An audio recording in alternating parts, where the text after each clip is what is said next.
And now, we'd like to thank and recognize our premier ambassadors for their outstanding service to AHOA and our members. Each year, we recognize one ambassador from each region who goes above and beyond to serve AHOA members with excellence. Support the work of the regional director and amplify the work that AHOA does in each community. I am pleased to recognize this year's premier ambassadors: Nanda Patel, Alabama Region; Vikesh Patel, Arkansas Region;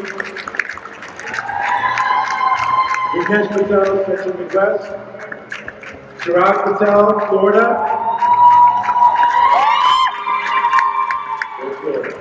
Kiran Shah, Georgia Region;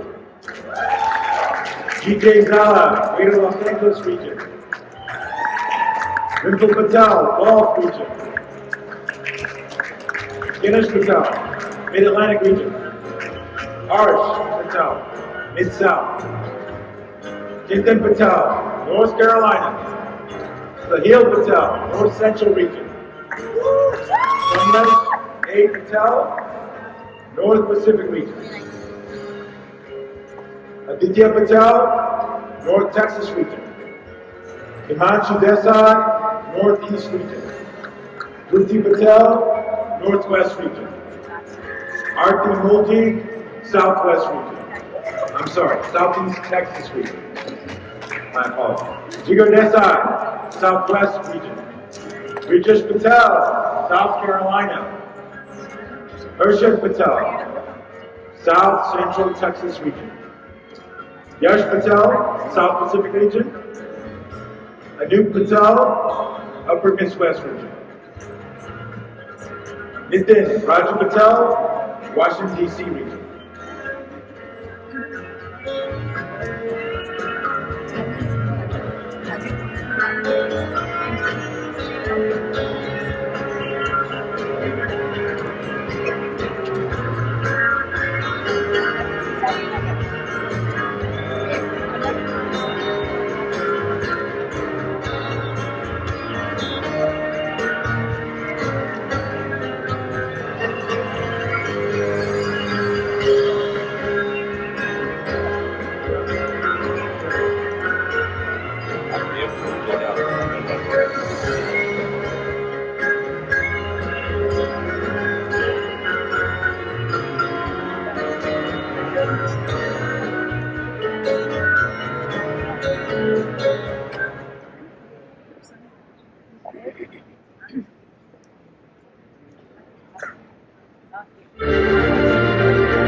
Please welcome AHOA Treasurer Miraj Patel.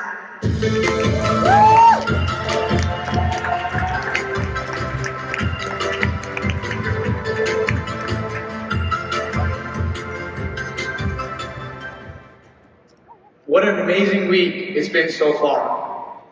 I'm so thankful for the opportunity and honor to be on this stage for the second time as I transition from Treasurer to Vice Chairman of AHOA. Let me tell you a little bit about myself. I'm a second-generation hotelier. I was born and raised in Houston, Texas. My mom is from America, but went to India to meet her husband, my dad. They got married and moved my family to this country with only $20 in their pockets. They worked in housekeeping to make ends meet. When my parents got married and moved to Texas, they were offered a job at a hotel. My dad would do housekeeping because he spoke little English, and my mom, who spoke English, worked at the front desk. But this dynamic wasn't considered appropriate at the time. Out of respect for the marriage, my mom went to the boss and said, "Let my husband work at the front desk. I'll clean the rooms." And so the boss was like, how are you going to do that when he doesn't know any English? But she said, I'll figure it out. Don't worry. It doesn't feel right for me that I sit at a desk and check people in while my husband, that I just got married to, is cleaning rooms. While times have changed, it is these types of stories about the sacrifices my parents made for me that made me who I am today. During that time, one of the original AHOA Lifetime members by the name of Ramar Das saw my parents were honest and hardworking people and asked them if they wanted to go into business together. That's where our journey started. I grew up in this 30-room independent motel. The name of my company, Wayside Investment Group, came from the street where our motel was located, Wayside Drive. That street means everything to me. My brother and I grew up there. We shared a bunk bed in a tiny room that's connected to my parents' room. It's been 26 years, and we still have that hotel in our portfolio today. That independent motel gave me everything. Gave my family an opportunity. It allowed me to attend Johnson & Wales University, one of the premier hospitality schools in the country. It allowed me to become an officer of AHOA, the largest hotel owners association in the nation. This past December, the man who helped my dad become successful, Ramar Das, passed away. He had a heart attack, and so it was a pretty big hit for me because he was the one who took my family under his wing. I am where I am today because of him, because of AHOA. I'm a firm believer in having a mentor or having multiple mentors. And if you don't have that network, AHOA is that for a lot of people. AHOA provides opportunities. I know so many people that have used AHOA as a resource, whether it be taking advantage of the education component, or the networking component, or the trade shows. AHOA plays a role in everybody's life. And that is why this association means a lot to a lot of people. For many, AHOA is their Wayside Drive. I got involved in AHOA because my dad always took me to AHOA events while growing up. In fact, he used to get made fun of because oftentimes I would be the only kid there. I'm talking about when I was 7, 8, 9, 10 years old. He got me hooked at a young age. I would even want to miss school for AHOA events. You might remember me talking about how I was amazed by AHOA in my speech from last year in Baltimore. I attended the rally after the BP oil spill and saw what AHOA did to help the victims. In 2013, I attended my first AHOA convention in my hometown, Houston, Texas. So right after school, I changed in my car and went straight there. The following year, on a tight budget given to me by my dad, I managed to make it to Philadelphia for the 25th anniversary of AHOA. I haven't missed a convention since. Eventually, I got involved in AHOA even more, and I applied for the education committee. At the time, Bruce Patel, the chairman of AHOA, gave me the opportunity and put me on a committee when I was just 18 years old. I remember having committee calls outside of my classroom. Then, I became the chair of that very committee. Did as much work as I could. On my 18th birthday, my dad asked me what I wanted as a gift. I said, it's going to be expensive. He was thinking, does he want a new car? Does he want a new watch? I said, my gift is $3,000. I want you to pay for my whole lifetime membership. My dad thought I was nuts, probably not even normal. I became a lifetime member to participate in AHOA, in the voting, and the decision-making processes. If you check my membership, I became a lifetime member on June 11th, when I turned 18, on my birthday, and that's how I was able to run for the election. After I became a member in June, I was registered in the Southeast Texas region. I couldn't become an ambassador for my region because I was in college in Florida. Our Vice Chairman, Miraj Patel, had just been elected Regional Director of Florida. So I went up to him and said, "Can I become an ambassador for you?" And he said, "Sorry, you can't, because you're not registered here. Let me try to get you in, but it's probably unlikely." I joked with Bharat then, saying, "One of these days, I'm going to be on the board with you. Watch." And here we are, next in line to him. I never became an ambassador because AHOA had other plans for me. As soon as I graduated college, a young professional position on the board of directors opened up. I spent my last year of grad school balancing, studying, and campaigning. And as you know, it's no easy task. So in 2019, straight out of college, after I took my final exam, I hopped on a flight from Florida to San Diego and got elected, thanks to all of you. Fast forward, as I continued to be involved in AHOA, along with the state and local hotel chapters, this led me to run for secretary in Dallas in 2021. I still sometimes think of myself as that kid on Wayside Drive. Just a kid from Southeast Texas. But now, I'm becoming the vice chairman of AHOA. The moral of the story is to take advantage of every single opportunity and get involved. Success happens when hard work meets opportunity. If you have the passion and the discipline, all we have to figure out is the right time to seize that opportunity. If you don't try, you'll never know. Network, make connections, and increase your surface area in life. The more your circle grows, the more opportunities come along your way. AHOA is the foundation to do all of those things. When one door closes, climb out of that window. AHOA can be that window of opportunity. Whether you own a hotel in a small town in Texas or downtown hotel here in Los Angeles, this association does not discriminate. AHOA stands for all hoteliers. It's now my turn to be like Romer Das. It's my turn to take someone under my wing and be a mentor to the next wave of hoteliers and future AHOA volunteer leaders. Thank you.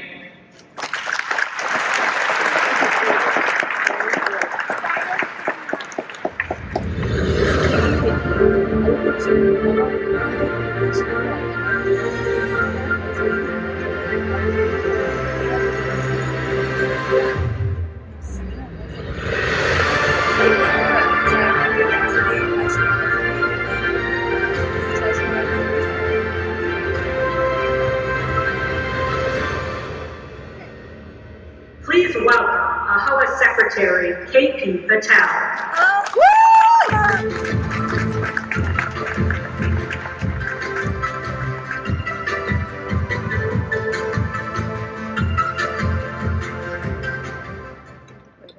It's an honor to be up on this stage for the very first time as your AHOA officer. If I'm being honest, I never thought being an AHOA officer was something I could actually achieve. Growing up, my vision of AHOA, that it was beyond anything I could ever imagine. Becoming an ambassador was a big deal for me. My perception of AHOA was that it's only for the big players. It was only for the people with all these branded properties who were long-time multi-millionaires from generational wealth. I believed it wasn't really for the everyday hotelier. But as I got more and more involved, as I started to understand, actually, there are more independent hoteliers and mom-and-pop owners than anyone else. That's what AHOA is really about. Once I became an ambassador, and I truly started to get involved, that's when my perception of AHOA started to shift.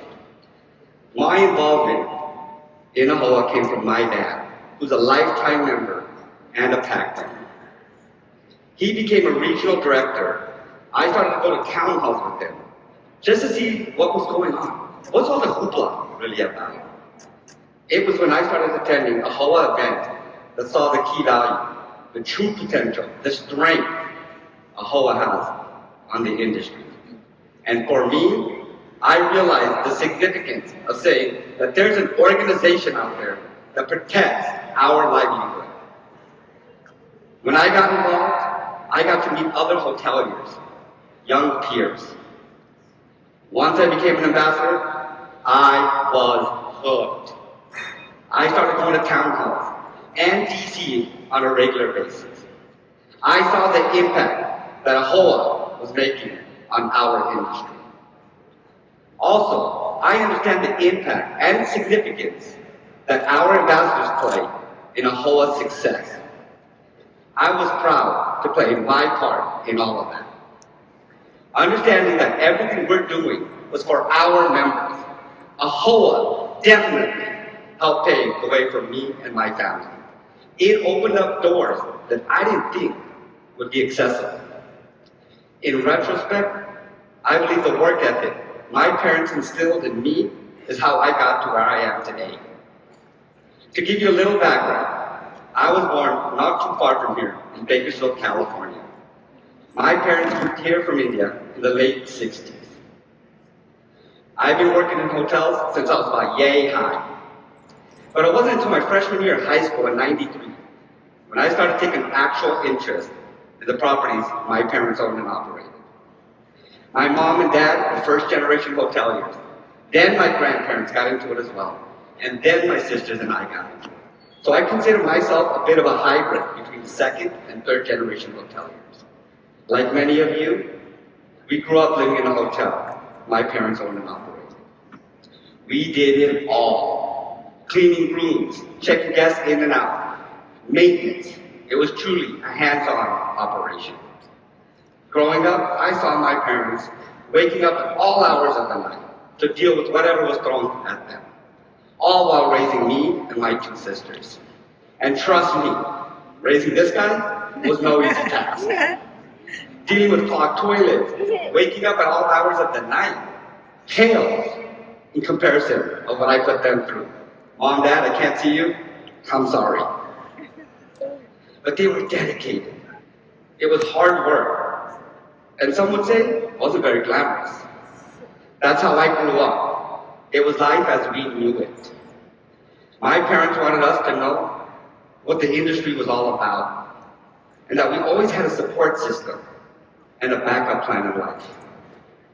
But they always encouraged us to pursue other dreams if that's what we wanted. But it wasn't always smooth sailing. One of the biggest challenges I had personally, and something I've heard from many young professionals, is my parents won't let me do this. My parents won't let me do that. Generational change can be tough. When I slowly started taking over and running the day operations of our business, my dad and I, we butted heads a lot. I remember once grabbing the keys of the hotel, throwing them on the ground, and saying, I'm done. I can't do this anymore. Absolutely done. I was annoyed. I was being second-guessed on every decision I wanted to make. I remember one time, changed the locks at the hotel, which cost us thousands of dollars. When I wanted to do something, I just did it. My dad's like, why didn't you run that by me? Why didn't you talk to me? This is a business. Honestly, I didn't feel like I had to. I felt entitled. I asked Dad, how many times did you have to wake up in the middle of the night because someone lost a key? How many times has somebody walked in to another room by mistake? Dad, those are liabilities. I wasn't wrong, but I needed to take a step back. I needed to appreciate his input, his guidance, his experience. My parents worked hard for me and my family. But it took me a while to realize, just because Mom and Dad have built all this up, it's not automatically mine. They worked their butts off, day and night, so we could have every opportunity available to us. I'm proud to say that we own multiple assets today. And there's zero doubt in my mind that 99% of our achievements is because of the work ethics they instilled in us today. That being said, it is that same work ethic I plan to use every day and in every role I hold at AHOA. Getting married, growing our family, and a few other achievements along the way are experiences I hold dearly. Being elected Secretary of AHOA, I would say, is definitely one of those top moments in my life. The funny thing is, the first thing that came into my mind when I heard my name called last year was not, we won, or oh my gosh, we did it. But instead, in my mind, now the real work starts. Winning an election was just the beginning. Now, I have to deliver for my fellow members. Progress has begun. Team AHOA, the whole AHOA family, is stronger than ever. And I promise we will continue working in the best interest of you, my fellow members. Before I get pulled off this stage, I said a lot of great things about my father. Truth is, the rock and pillar of my life is my mother, Sri Kabir Patel. And before I go, one last thing. My wife, Krishna, my two kids, Adam and Akashi, love you. Thank you.